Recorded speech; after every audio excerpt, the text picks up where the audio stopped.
最近风台扫过，佮当着大楼的影响，台南市真侪海岸出现大量的海洋废弃物。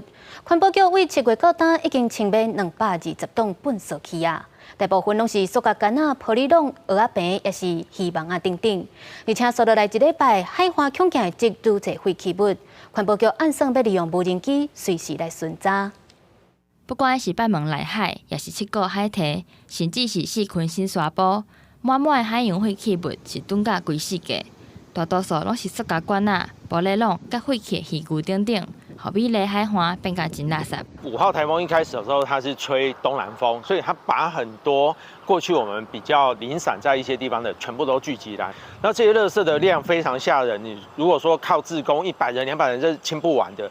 所以我们其实是希望政府在这段时间，因为它非常聚集，所以你只要出动机具。好去就可以快速的清除。台南社大调查发现，伫大苏瑞风台要来进前，因为西南气流带来大水河，西部海岸就已经用粪扫和海涌拍上岸。若伫风台过了后，是搁较严重。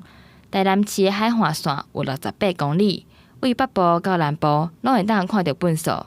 台南市环保局统计，为7月初1到单，已经清出200多吨的海洋废弃物，不过也是清袂煞。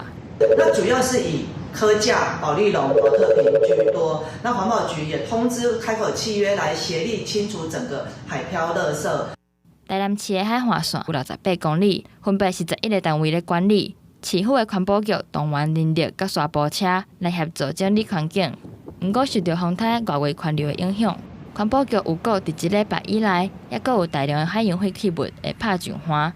除了未来会定期操作无人机巡海岸，也呼吁各单位量早甲负责的环境清好清气。记者温正雄台南报道。